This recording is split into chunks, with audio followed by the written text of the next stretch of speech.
नमस्ते बच्चों, मैं आपको आज कक्षा 9 का इतिहास में पहला जो चैप्टर है वह पढ़ाने जा रहा हूँ। बड़ा ही इंटरेस्टिंग चैप्टर है और बहुत मज़ा आएगा। इसमें मैं एक राजा की कहानी सुनाऊँगा, रानी की कहानी सुनाऊँगा और फिर वो राजा रानी जो कुछ किए उससे क्या क्या हुआ इसके बारे में बताऊँगा।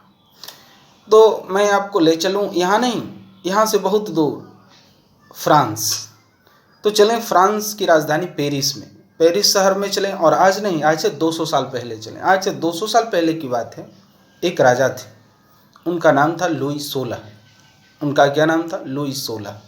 बहुत कम उम्र थी, उनकी उम्र केवल 20 वर्ष की थी। अब जब अवस्था उनकी 20 की थी तो सोच सकते हैं राजकुमार थे। अब जब राजकुमार थे तो उनकी शादी भी किसी राजकुमारी से हुई होगी। बिल्कुल सही, उनकी शादी नहीं, उनका विवाह ऑस्ट्रिया की राजकुमारी मेरी एंतोइनेट से। किससे?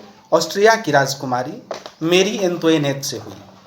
इस प्रकार एक जवान राजा और उनकी राजकुमारी दोनों मिलकर के शासन चला रहे थे। मैं 1789 ईस्वी की घटना बता रहा हूँ। लगभग आज से 200 साल पहले की यह बात है। 200 साल से भी अधिक साल हो गए।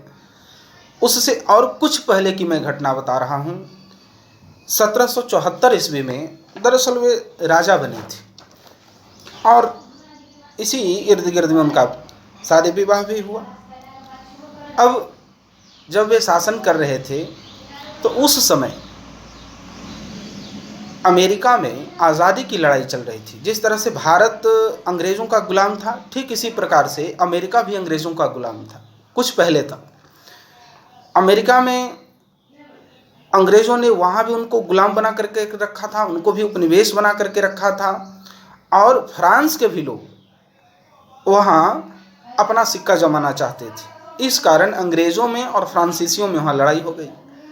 जब अंग्रेज़ों का पलड़ा भारी हो गया तब फ्रांस वाले ने क्या किया कि अमेरिका को मदद करना शुरू कर दिया ताकि वे अंग्रेज़ों से लड़ सकें। हुआ भी ऐसा ही। परंतु फ्रांस मदद तो कर रहा था सेना से, अन्य चीज़ों से, लेकिन इसका भारी कीमत फ्रांस को चुकाना पड़ा। चूँकि सेना फ्रांस की थी, वेतन फ्रांस से दिए जा रहे थे, तो फ्रांस की स्थिति बड़ी खराब हो गई। वहाँ की मुद्रा, जैसे अपने यहाँ रुपया चलता है, उस ज़माने में वहाँ लिब्रे चलता था, लिब्रे। तो करीब 10 अरब लिब्रे कर्जा हो गया फ्रांस पर। स्थिति बहुत खराब हो गई। अब हम अगर फ्रांस देश की बात करें तो फ्रांस देश में मुख्यतः 3 तरह के लोग रहते हैं। अगर फ्रांस के समाज की बात करें तो 3 तरह के लोग रहते हैं। एक, जो अपने को सबसे ऊपर मानते थे, उनको कुलीन वर्ग कहते थे। दरअसल ये जमींदार थे, सामंती थे, जो आप इनको कह लें। बड़े बड़े जमीन इन्हीं के पास था। 60% से अधिक भूमि इन्हीं के पास थी और आबादी में केवल 10% ये लोग थे। तो जमीन इनके पास, संख्या कम, स्वाभाविक रूप से अमीर थे। दूसरे वर्ग के जो लोग थे, एक वर्ग ये कुलीन और जमींदार थे, दूसरे वर्ग के लोग पादरी थे। पादरी मतलब पूजा पाठ कराने वाले, जैसे अपने यहाँ पंडित जी होते हैं। अब वहाँ चर्च, जैसे अपने यहाँ मंदिर होता वैसे ही ईसाइयों का चर्च होता है। तो वहाँ चर्च के पास बहुत शक्ति थी, तो चर्च के पास भी बहुत संपत्ति थी। तो ये 2 वर्ग हो गए, एक कुलीन वर्ग और दूसरा पादरी वर्ग। तीसरे में बाकी जो बच गए साधारण वर्ग। अब साधारण में कारीगर हैं, वकील हैं, किसान हैं, व्यापारी हैं, शिल्पी हैं, वही कारीगर ही कहिए, ये सारे वर्ग बच गए। अब राज्य को, यानी राजा को या सरकार को जो आमदनी होती है वो टैक्स से होती है। परंतु ध्यान दीजिए, फ्रांस में ऐसी व्यवस्था थी कि कुलीन वर्ग के लोग टैक्स नहीं देंगे, जबकि संपत्ति 60% उनके पास। पादरी वर्ग बच गए, ये भी टैक्स नहीं देंगे। टैक्स कौन देगा? केवल साधारण वर्ग, जिनके पास 40% संपत्ति और 90% आबादी, संख्या सर्वाधिक उन्हीं की थी। ये बेचारे टैक्स देते थे। सरकार को इतने खर्च हुए कि राजकोष खाली था। जब राजकोष खाली था तो क्या करते? फिर टैक्स बढ़ाए। जब टैक्स बढ़ाए तो टैक्स बढ़ाते बढ़ाते कई कारण फ्रांस में उत्पन्न हुए। एक, अमेरिका की लड़ाई में मदद करने के चलते इनकी स्थिति खराब हो गई थी। दूसरा कारण, ठंड अधिक बढ़ जाने से उस साल वहाँ का फसल खराब हो गया। और वहाँ का जो मुख्य भोजन है वो पाव रोटी है। अपने यहाँ हम लोग चावल रोटी खाते हैं, तो वहाँ के लोग चावल रोटी ऐसे नहीं खाते, वहाँ के लोग पाव रोटी खाते हैं। अब पाव रोटी जहाँ बनता है उस उद्योग को बेकरी उद्योग कहते हैं। तो हुआ क्या कि ठंड बढ़ जाने से, फसल नष्ट हो जाने से पाव रोटी का कीमत बढ़ने लगा और बेकरी के जो मालिक थे वे जमाखोरी करने लगे कि और कीमत बढ़ेगा तो हम और पैसा कमाएंगे। जमाखोरी भी बढ़ रही थी। अब इधर सरकार के पास पैसे नहीं थे, दूसरी तरफ राजा, मतलब अभी जो युवराज थे बहुत कम उम्र के थे, राजकुमारी, ये भी मतलब बहुत खर्च करते थे शान शौकत में। तो एक तरफ शाही शान शौकत चलाना, दूसरे तरफ सेना का खर्चा उठाना, और उसकी पूर्ति कहाँ, तो आम जनता, गरीब जनता से टैक्स लेकर के। तो जनता की भी एक सीमा होती है ना, उससे ज़्यादा कहाँ से टैक्स देगी, अंत में विद्रोह कर देगी। बस यही हुआ फ्रांस में। तो ये घटना कब घटी? ये घटना 14 जुलाई 1789 को घटी। फ्रांस में क्रांति कब हुई, लोग विद्रोह कब कर दिए? 14 जुलाई 1789 को। लेकिन हम 14 जुलाई से कुछ पहले की घटनाओं पर और हम एक नज़र विचार कर लें। दरअसल हम ये समझ चुके हैं कि फ्रांस में 3 वर्ग थे। एक वर्ग ही टैक्स देता था, 2 वर्ग आराम से बैठकर खाता था, उसको टैक्स भी नहीं देना था। अब उस समय 2 बड़े विद्वान फ्रांस में, एक का नाम था लॉक, जॉन लॉक, और एक था जियां जैक रूसो। लॉक और रूसो 2 बड़े विद्वान थे। पहले लोग यह मानते थे कि जो राजा होते हैं वे देवता के, भगवान के प्रतिनिधि होते हैं और हमको उनको विरोध नहीं करना चाहिए।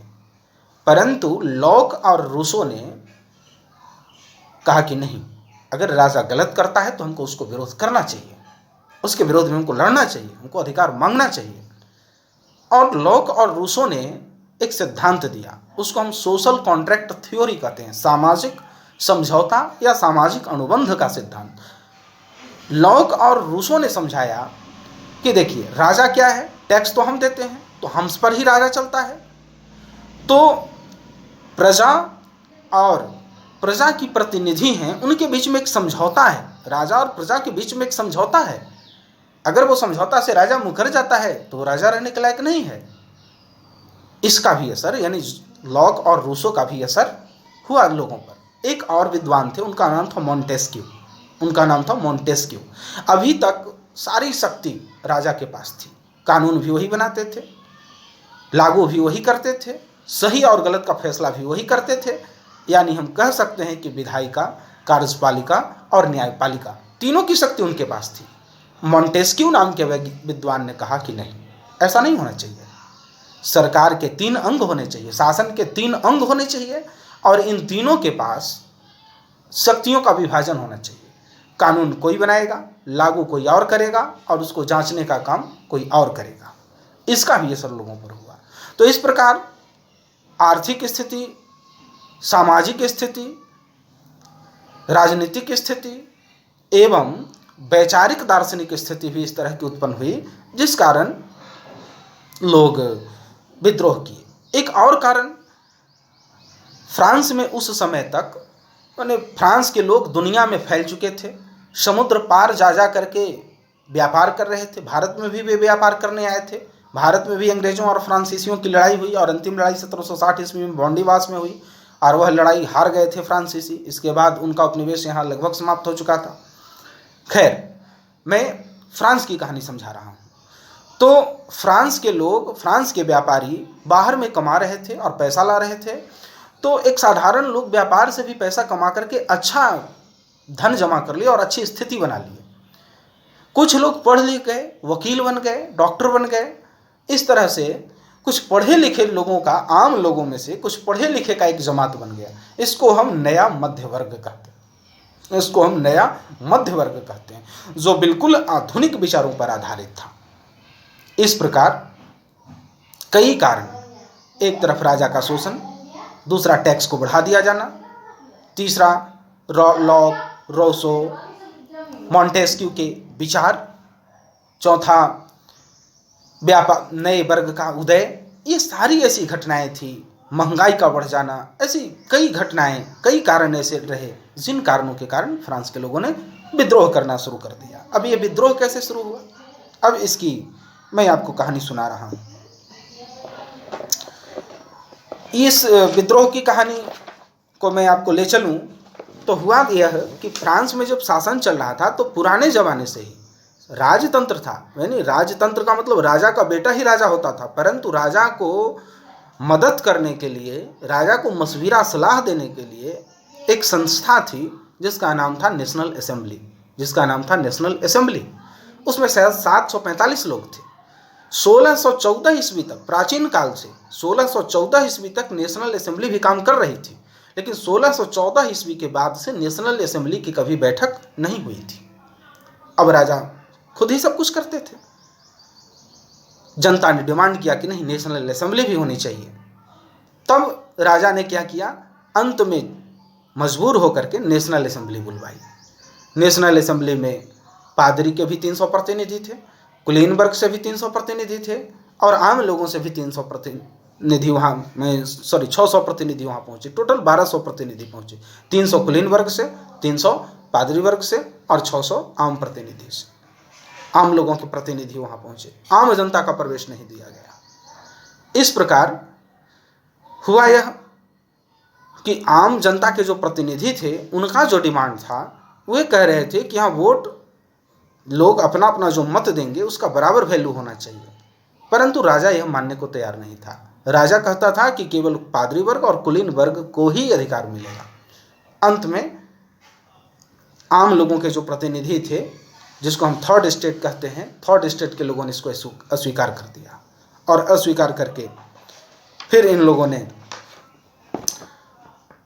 विद्रोह करने का, आंदोलन करने का निर्णय ले लिया। अब इस प्रकार हुआ यह कि फ्रांस के पेरिस शहर में एक टाउन हॉल है। जैसे अपना देवघर ही शहर में हम ले लें तो यहाँ जब कोई मीटिंग होती है या कुछ फंक्शन होता है तो आर.एल. सराफी स्कूल में या आर मित्रा में या कोई एक बड़े टाउन में बुलाकर मैंने एक बड़े हॉल में मीटिंग की जाती है। ठीक इसी प्रकार से पेरिस का जो टाउन हॉल था वह एक बहुत बड़ा हॉल था। करीब 7000 लोग, पेरिस से आम लोग 7000, पुरुष स्त्री सब वहाँ जमा हो गए। यही कि आगे क्या करना है इसके लिए। इसी समय एक अफवाह फैली कि राजा सेना के द्वारा गोली चलवाना चाह रहा है। अब लोग गुस्से में आ गए और गुस्से में आकर के लोगों ने क्या किया, जो लोग 7000 पहुंचे हुए थे वे कहे कि हम खुद सैनिक हैं, हम खुद लड़ेंगे और जब तक फैसला नहीं हो जाएगा तब तक लड़ते रहेंगे। हुआ भी यही। वहीं उन्होंने, वो लोग एकत्रित हो गए, इकट्ठा हुए, यूनाइट हुए, संगठित हुए और वहाँ से राजा के विरुद्ध में नारा लगाना शुरू कर दिया। और नारा लगाते हुए कहाँ गए, बास्तिल महल, जहाँ पर जेल था, जहाँ पर अधिकारों की मांग करने वाले कुछ कैदियों को पकड़ के रखा गया था, लोग बास्तिल पर जाकर हमला कर दिए और बास्तिल के जेल से कैदियों को भी छुड़ा लिए एवं महल को गिरा दिए, ढा दिए। उनको लगता था कि यह राजतंत्र का प्रतीक है, यह शोषण का प्रतीक है। इस प्रकार विद्रोह शुरू हो गया। क्या शहर, क्या गांव, हर जगह पर राजा के विरोध में जनता में उबाल। राजा यानी कुलीन वर्ग भी उनको, राजा को मदद करने लगे। जो जमींदार थे, जो जागीरदार थे, वे राजा को मदद करने लगे। तो एक तरफ जमींदार आदि लठैतों का प्रयोग कर रहे थे, तो दूसरी ओर आम जनता भी जो उनके पास था, बेलचा, माने मजदूरों के पास जो बेलचा होता है, कुदाल होता है, बस इसी का मदद लिए और दोनों तरफ से संघर्ष शुरू हो गया। लंबा संघर्ष चला। इस प्रकार 1789 की क्रांति शुरू हो गई। अब यह जब क्रांति चली तो क्रांति के बाद राजा को अंततः झुकना पड़ा और 20 जून को फिर लोगों से बात करना उन्होंने मुनासिब समझा और लोगों को बुलाया।